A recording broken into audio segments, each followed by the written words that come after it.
Five, four, three, two, one. Hey, everybody. Welcome to the Capital Gains Tax Solutions podcast, where we believe most high net worth individuals and those who help them, they struggle with clarifying their capital gains tax deferral options. Not having a clear plan is the enemy, and using a proven tax deferral strategy, such as the Deferred Sales Trust, is one of the best ways, if not the best way, to exit highly appreciated primary homes, luxury real estate, commercial real estate, businesses, cryptocurrency, so you can defer millions of dollars of capital gains tax. It'll help your friends, family, and clients do the same, not using a 1031 exchange. We're also streaming on expert CRE secrets as well, where we bring in amazing guests to speak about real estate and ways to grow your wealth and grow your business. Hey, I'm your host, Brett Swarts. In each episode, I'm joined by some of the best real estate, financial, wealth, and business minds in the world, where they share their ideas, deal stories, and inspiration. So together we can make complex tax deferral strategies simple and passive income plans achievable. Hey, I'm excited about our next guest. She is out of the great state of Texas, and she has a passion for helping not only her clients build wealth with real estate,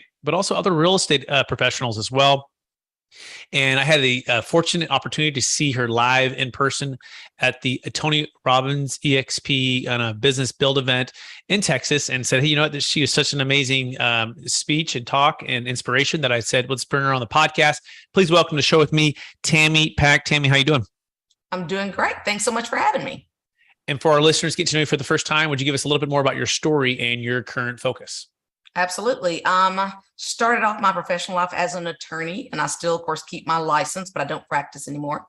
Then I went into retail, opened up retail stores, got out of practicing law for 5 years, opened up retail stores here in Fredericksburg, Texas, a great destination tourist town.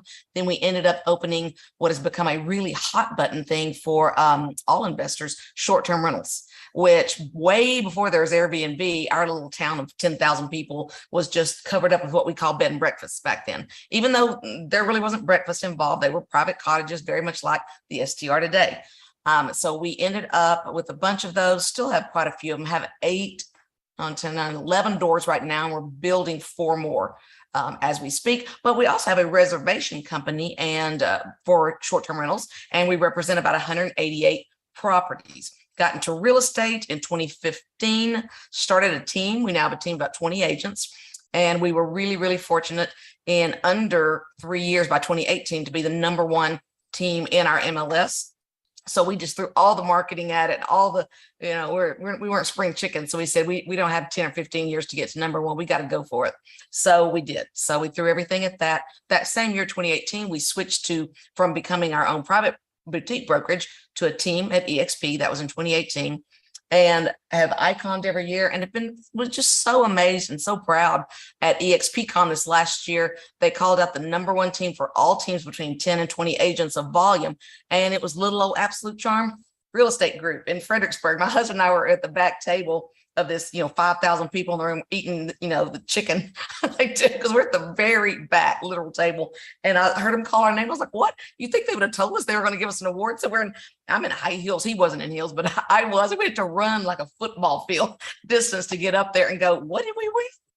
But so we've had some really good opportunities come our way and have taken full advantage of them. Amazing, Tammy. So cool. I'm going to be talking about the Realtor Giving Tree. And again, which is Tammy Pack. And you can find more about Tammy Pack by going to Instagram at Tammy Pack Talks. That's at Tammy Pack Talks. And it's PACK for Pack. So Tammy, before we go into all of that, though, I want to go take one other step back. I believe we've all been given certain gifts in this life, and these gifts have been given to us to be a blessing and help to others. Mm-hmm. And so I want you to go back maybe to the high school days or the earlier days, right? And I'm curious, what are those 1 or 2 strengths or gifts that you believe you were given, and how do they help, how you help and bless people today? Well, I was kind of a super nerd for the most part back. Everybody's always like, did you play any sports or anything like that? I'm like, oh my goodness, no. Someone, it was so funny, came up to me at the build event and said, so that was a great talk. So were you a wrestler? And I was like, what about me says wrestler? I don't know. And it was so funny though. I did win I've got my wrestling belt up there, a big championship belt. It was the Real Estate Superstar SmackDown. And apparently SmackDown is a wrestling term. And I said, no, that was a real estate realtor objection handling competition that I won, that Kyle Whistle and Dan Beer put on. And they Facebook streamed it where people voted. They would give one question to one person, then they saw who voted, who answered it best.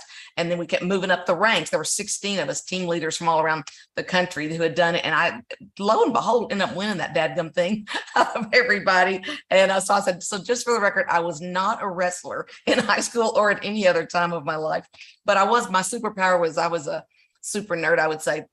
Because people were always like, oh, I bet you were a cheerleader and all this. I said, well, I tried, but I never could make it because I wasn't popular enough. But I was voted most studious in high school. And I got not exactly what I was going for. And so I did graduate high school a year early and college a year early. So by the time I got to law school, I was like, well, I don't know if I really want to be a lawyer, but it's only 3 years and I'm 2 years ahead. So the way I look at it, law school is going to really cost me a year. And as my mom said, she said, well, you look like you're 12 years old, so you need some more school and no one's going to hire you anyway. So I finished law school shortly after my 23rd birthday. So that would be, I would say, just being good at staying focused. And so those early years, besides just having some of that be born in me, like we all, like you say, have things that are born in us, that legal training, even though I only practiced trial law for 5 years, that legal training gave me so much, really almost being able to compartmentalize and to see the other side of everything, that it's probably highly annoying to be married to me or to be my friend, because, you're just really mad about something. And I'm always like, yes, but consider it from, here's how they're seeing it. Here's their perspective, because you have to. They give you a case. And they say, this week, you're the plaintiff or you're the state if it's a criminal case. And so you take these facts and you go argue it like crazy. The next week, they flip it on you and you have to be on the other side.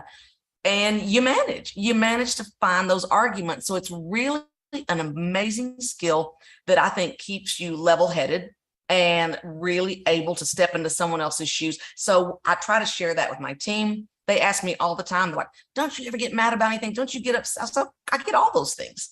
But I choose how I handle it and how I think about it and what I want to focus my mental energy on. And I think a lot of it does go back to that training. Fantastic. Wow. I love that. Yeah. Good at not only studying in earlier years and being productive, but also staying focused. And then you took that into the legal aspect of that training that you received and be able to argue or critically think or think about both sides in a fair, calm, cool way. Is that a fair summary, Tammy? 100%. Excellent. So now let's dive right into the number one secret to the giving tree, right? And we're calling this episode the Realtor Giving Tree, but really you can apply it to anyone who's in business, right? Yes. Anyone who's looking to build wealth. And so, Tammy, what's the number one secret to, the realtor, the business giving tree? So we've been buying, my husband and I, we've bought and sold property over the years, as many people have. And the reason I aimed it really toward realtors is I found that I work with realtors a lot. I have a team of 20. They all want to own some real estate, or if they have some, they want to own more. But as with anyone, it's always like, how can I afford to buy that? So obviously this doesn't just apply to realtors. This is anyone who, whether you own some, a little, or a lot, if you would like to own more, which is almost everyone, then this applies to you. So I started out my talk at Build talking to agents because we know the market is shifting, no doubt about it. Prices are coming down, things are slowing down, but I'm an eternal optimist and I always believe there's a silver lining to everything. So I can't change the fact that the market is slowing, but I can say, well, there's going to be some upsides to that. So let's go through what some of those are. And one of the big ones is if prices come down a bit, it's going to be a little bit easier for you to purchase some real estate, not just to help your buyers, right? So I want agents to start thinking of the positive. How can sellers are going to not sell necessarily in one day with 47 offers. So they're going to start being more open to some of the creative purchase things that I'm about to talk to you about. It's really hard to get some of these creative things done when they're getting 47 offers all above ask and they can just walk away, right? Clean hands, cash in the bank. But the fact that it's harder is going to make some of them go, hey, I do need to sell and I need to listen to your creative idea. So I'm really here to talk mainly about those creative ideas. But I do want to say up front, I didn't get to say this in the talk because I didn't have enough time. There's always a way to buy real estate. So my husband, Wes, and I bought 2 amazing properties in 2021, which was the height of the frenzy, right? So even when times are amazing, you absolutely can. So what we bought last year, they were off market.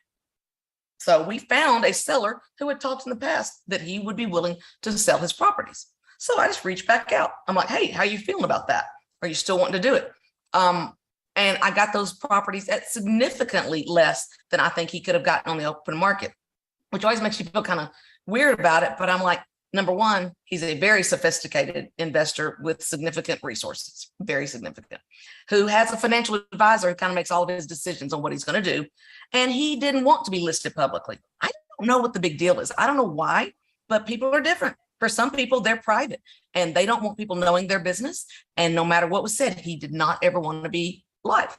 He didn't want to be public. So I said, okay. So we were able to buy a $1,025,000 property, which was 3 short-term rental units with room to add a 4th, which was great. I mean, yeah, I think it's worth a few $100,000 more than that. Maybe I'm wrong about that, but that's what I think is worth. He didn't want to list it, and that's the price he was happy with. Now, it was always important to him. He always wanted to know what he would walk away with. That's always his big factor. So what I told him is, it's kind of funny. At first, I told my daughter, who's on my team, who's pretty sharp cookie, I said, I'm going to tell him that, no realtor fees. And she said, don't say that. That denigrates our profession, which I kind of like. She goes, say you will cover the realtor fees. It just sounds better, right? You will cover all the closing costs. He won't have to pay any of them. You will pay them. So even though I'm paying them to myself, obviously, right? So I guarantee you, this is what you'll walk out with. I will pay all closing costs. You will walk out with $1,025,000, right? And I tried to get it for a little less just to see. And he came back and he and his advisor said, no, we want $1,025,000 at that price. And he also was really sick of the STR regulations. And for him, he goes, I'm not sleeping at night. I'm so mad about it. It's just ruining my life. I don't need that money. And it's making me angry all the time. I just want to offload these. Wow. So I was able to buy that one. And then I bought another one from him for $595. That was a price he'd come up with a year or two earlier. That was 2 units in the commercial, very central business district, excellent properties. And same deal. I said, you will walk out with $595.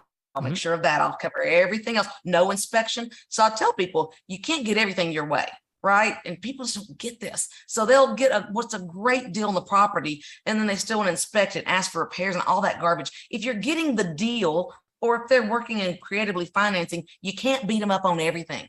So he knows because he's dealt with this. I said, there will be no inspection. There will be no outs, no contingencies. If we shake hands on this, we're buying it. I started thinking, I'm 55 years old. I have never in my life backed out of a contract I wrote. Excellent. So Tammy, I want to encapsulate that. By the way, I'm going to get some more context too for our listeners.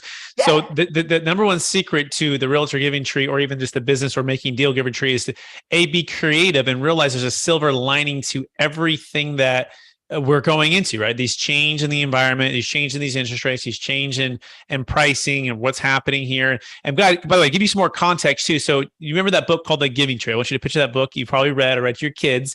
And it's the tree that the kid at a young age just keeps going back to, right? And at first, and he just, he swings on it, he plays with it, and he spends time with it, and it provides shade and does all these different things. And he gets older in his life. He comes back and asks the tree for more things, and the tree just keeps giving to him. And he eventually cuts it down. He uses it, I think, to build a house and to maybe do a boat ride and all kinds of cool things. And the idea of this analogy is now the marketplace, although it's shifting, but look for ways that it can have a silver lining that you can take advantage of and opportunities. Is that a fair summary, Tammy, on the Giving Tree? Kind of. So we're going to go now into the second portion and go even deeper, because I like what you're saying there. And we're going to even kind of unpack this a little further, meaning the silver lining is important. And I wanted you to know that no matter when it is, you can get a good deal in real estate. So even in the height, but now let's switch. Now let's go into the property I just sold. And I want you to know, as far as the creative financing, which we're going to talk about secondary, that's going to be the next thing we talk about. But it's important to know that I've done this many times, not just once. But this particular property, we just sold it last month and we owned it for 10 years. So it's fresh on my mind. That's why I'm talking about this one. I didn't just pull it off one time. It's been done many times. So let's dig into that. This is really good stuff. So I thought every agent, every investor I know thinks, yeah, it's good to own real estate, right? We all do. But then when you start thinking about, well, why? Is it just because it's going to appreciate or it's going to cash flow? So this is when the Giving Tree occurred to me. I was doing a little video talking, just live driving down the road, about all the ways this property helped us over the years. There's 5 distinct ways I want to talk about. And that's when I realized, I was like, man, this property was the Giving Tree. keeps giving and keeps giving. So the way it helped us, number one, let's be specific. Let's not just think real estate's good. Let's figure out how good is it, right? So number one, I found this little cottage that I wanted to buy, and it was beside my house. And it faced my house, which was weird. It didn't face the street. I thought that's so annoying, that little log cabin's over there. But I thought, if I owned it as a B&B, then it'll be cool. So it had been a B&B in the past. This is part of knowing your craft, knowing your trade. The little gentleman did not know how to run it. He did not know how to market it. He was bringing in $600 a month as a short-term rental. I looked at it day one and said, it will make $6,000 a month as a short-term rental because I've done the work. I've had the properties. I know what guests want. I know what I can add and what I can bring. So you gotta have the skills. So I look at that and I said, I know what we're gonna make. We're gonna have to buy this thing. It's gonna do amazing. So over the years, number one thing it did for us, in the 10 years we owned it, it grossed a little over $760,000, which shows you from month one, it started bringing in $6,000 a month. So $760,000 in cash flow. Obviously, we had bills to pay out of that, right? But nonetheless, cash flow is super important to any investor, because if you have several properties and one's down, the cash flow from the other one is going to level things back out. So that's one way. That's kind of the beginning, when he just wouldn't swing in the branches, or at the very beginning of the tree. Then number two, we had tax savings. All those years, right? We had some good appreciation. We had mortgage interest while we're building equity. It helped us with our taxes. Everyone knows it does. I met a wonderful gentleman at the conference who said, yeah, but I live in Canada and we don't get to write off depreciation. I'm like, this is why I'm talking about this. That's just one of the 5 ways this property saved our family in so many wonderful ways, but you're getting focused on one thing. Okay, so don't focus on any of these. They're all very important. So we did get the tax savings for all those years. Number 3 is a biggie. Do you remember in COVID when we all thought we were never going to work again and have another dollar? There was a time I was like, what do you mean I can't work? Because just think about it. We were not only in real estate, which was very compromised. Our other business was a travel, lodging, B&B service. We had to give $600,000 in refunds in 14 days when everyone canceled everything. So what do? We had to think, okay, what do we do to shore up the business while we ride this out? We don't know how long it'll last. We went back to the giving tree, and the guy who had loaned us the money said, I'll loan you $170,000 of your equity. I'll give it to you right now. So within a few days, cut us a check just from our equity from the giving tree and gave us $170,000, which really just stabilized, took the pressure off. The property made well more than enough to ever have to worry about it. That was easy to pay back, right? So that was number 3. Number 4, let's see, what's number 4? I've slipped since then. I got to stop and think a minute. It's fine. What do you think about? You got it? The obvious one. We sold it. Sold it. Mm-hmm. So we even with we bought it for $350,000. I probably didn't mention that earlier. We bought it for $350,000. Mm-hmm. We sold it for $1,060,000. So it had tripled in those years. So even having taken the $170,000 out when we sold it, we walked out with $517,000 in profits. So that obviously helped us. And we can talk about the 1031 component at the end if you want, what we did with the $517,000. Let me get the overview, right? So again, the giving tree is that you can always go back and be creative and figure out ways to make capital. This current gentleman who you sold it to for, who you bought it from $350,000, he's only making $600 a month. You guys turned around and made $6,000 a month, right? And you grossed over $760,000 in revenue over the time period. So you had that cash flow, which is amazing. Then you had the tax savings, which is the depreciation, offset a lot of that cash flow, which is incredible. Then you had the chance to refinance when things got tough and pull out that cash, and that cash was able to stabilize the business. Then you're able to sell it and make a huge profit. And so there's just so many ways. Those are 4. Maybe there's a 5th one. There's a 5th. Yeah, go ahead. There's one more, and you'll love this. This is just something that not everyone could immediately do, but because we did the thing, we did the work, we built the business that does reservations, and we take 20% as our reservation fee for getting places booked. So guess what? The new gentleman who bought it is staying with us. So the property now grosses over $100,000 a year. So that's another $20,000 year after year. We're continuing to make on the property. I said, that's when it's really the stump of the tree that we sit on in our old age and continue to collect $20,000 or so a year going forward. Excellent. Yeah. So you're managing after the fact because the person who bought it, buying an investment, they don't have the expertise and they don't necessarily want to do that. And you do it for them and you already know it all because you've been doing it all. That's amazing. Yeah. And yeah, it's a good time to transition into, capital gains tax deferral is part of what we focus on here. And it's a thing that sometimes people get frustrated with because it's 25 to 50% of their gain in the depreciation recapture, depending on what state they're in. And so I'm curious, Tammy, what would you say has been the biggest frustration for you or your clients or friends or family when it comes to the 1031 exchange? And then we'll talk about some creative ways to get around that. We've been pretty fortunate. Most of ours have gone pretty well, as far as we got some good 1031 facilitators. But for me, the biggest thing was sometimes I don't want to roll it into an investment. I didn't want to this time. We have a personal major project on a home that we are doing, this old historic house redo. And we have a second home in Natchez, Mississippi, that is getting a 225-year-old house, getting a major redo as well. And of course, property values being what they are in Mississippi, there's going to be a shortfall between what the construction loan is and what we want done over there. And I said, sometimes I don't want another investment property right now. I want to finish our 2 houses. I want to do what I want to do with my money. That's the problem for me with, sometimes you do want to roll it into and continue, but I've got plenty of real estate. I want to also live and enjoy my house and do what I want. So what we came up with to be able to do it is I've been listening to a lot of podcasts such as yours, wonderful episodes out there. And one of the things I came across was the cost segregation study. So we are doing, matter of fact, I need to get them ordered ASAP. We are doing cost segregation studies. Remember the 2 properties I talked to you that we bought, the $1,025,000 and the $595,000? I didn't even mention the really cool thing about those is the down payments for those 2 properties came from me selling some of my EXP stock. So that was a nice little bonus. I really loved that.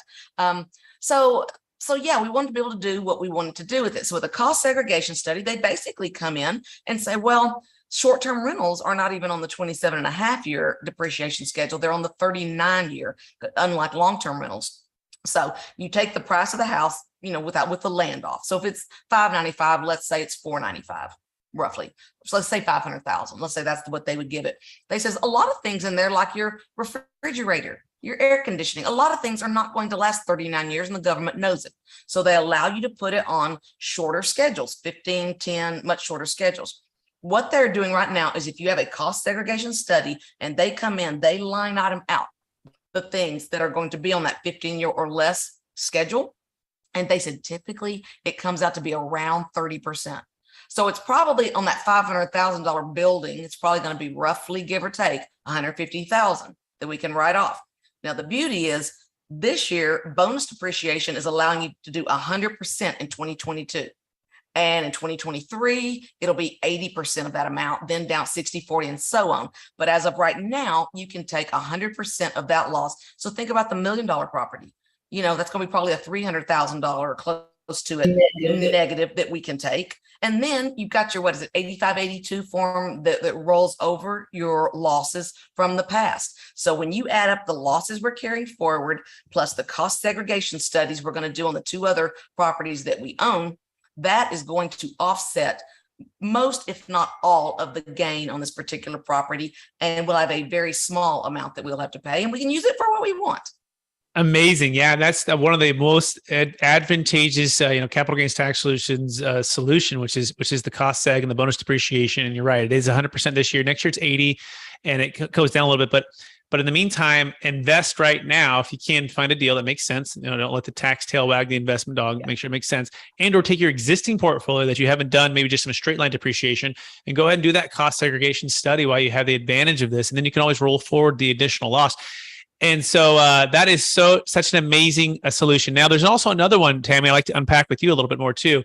And it's called a deferred sales trust. Most real estate professionals or even commercial real estate professionals, they had never heard of this, right? And it works for business sales and cryptocurrency. It works for stock sales, right? So if you had highly appreciated public stock like EXP stock, and you're looking at a way to defer capital gains tax, the 1031 exchange doesn't work for those other assets or even cryptocurrency. But you can use this deferred sales trust to exit and become a lender to this trust. And in other words, it's a seller carryback. It's a creative way to exit without having to carry back for the ultimate buyer who may or may not be, credit worthy or may not take care of the property to foreclose on. So your collateral can be secured against other assets, passive or active real estate. You can be in the stock market, you can be in crypto, and you can diversify. You keep the funds liquid in that you might want to spend it for some personal, needs as things come up. There's so many cool things that come to this. So I'm curious, had you heard about this before, Tammy, the Deferred Sales Trust? And if so, what are your thoughts on it?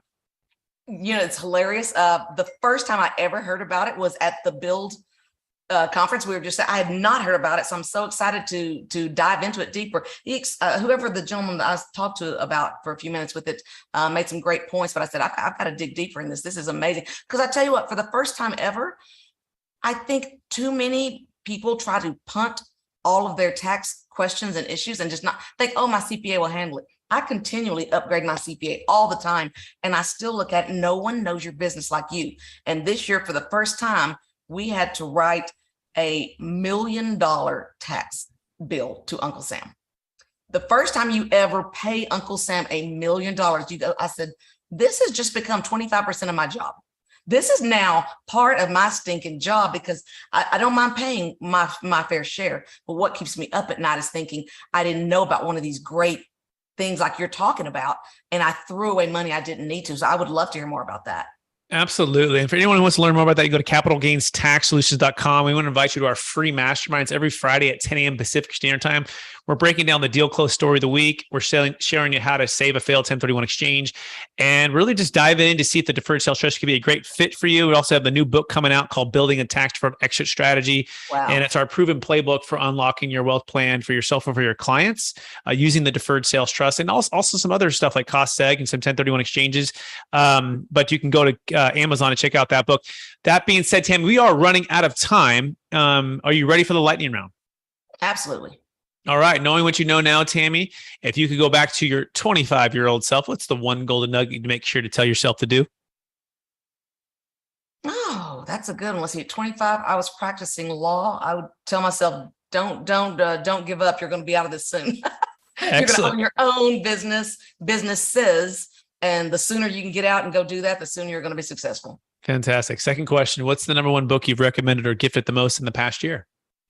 It's cliche, but people still don't really understand it. It's definitely Rich Dad, Poor Dad. It's the old classic of understanding whether you're a business owner or whether you're self-employed, which is the biggest confusing thing for people, or whether you're an employee. And it's not bad or wrong to be any of them as long as you're self-aware of what your choice is and which quadrant you're actually in.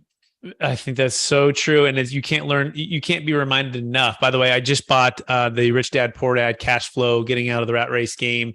And I'm playing with my daughters and we're going over financial statements. I have the HP 12C calculators right here. And I'm teaching them how to do it on this calculator. Right. And then we're going through all of it and they're absorbing it, slowly, but they're absorbing it. And it's fantastic. So check that out. Number 3 question. What are you most curious about right now? I'm looking and listening and reading and learning a lot about NFTs. It's the kind of thing that, I listen to Gary Vee a lot and I tend to believe what he says, which is it's too early for almost everyone. He said 99.9 of them are going to nothing. So it's not something you play with, but it will absolutely change our world in the same way that the internet almost changed our world. The whole metaverse, all of that. I'm trying to just, as he says, just be educated, just start to listen, start to learn. So you kind of see what's coming. Excellent. Second to last question. What's the number one leadership quote or theme that you strive to live by? Leadership quote. Let's see. The truth of it is be willing to do what others won't. I remember once my daughter was sitting in here home from college and one of the agents ran in and said, oh, the toilet's clogged up. And I just immediately got up, got the plunger and started plunging it. And my daughter said, I can't believe you have to do that. I said, well, if not me, who? You cannot ever be too good because that's the best way of that agent learning that. But I bet next time she won't come tell me, she'll pick up the plunger and just do it. I'm like, because I didn't go say, well, go call someone, but you got to be willing to get your hands dirty. That's how you gain the respect of your people. Absolutely. You got to get out and pull the rope. You can't push the rope. I love that. Leading by example. Last question, Tammy. After all your success, helping all the people you've helped, building the wealth you've built, how do you stay centered? What's the habit you practice to stay centered in your values and stay encouraged to charge forward to reach new heights? Well, my husband and I are both, people of faith, and every morning we get ourselves grounded. We get up and do our 15 minutes of Bible reading every single morning. And then beyond that too, we just maintain character, for crying out loud. Just the silliest little small things, even like he had told agents on one of our trips, that they caught him saying a name or something, kind of a fun game, he would give them $100. He knew he was going to probably blow it and everyone would get the $100. Well, he had paid everyone except the last 2 or 3. So today, even I was like, I don't think you've done that. You need to stop everything right now. Go to the ATM, because they're just things you do.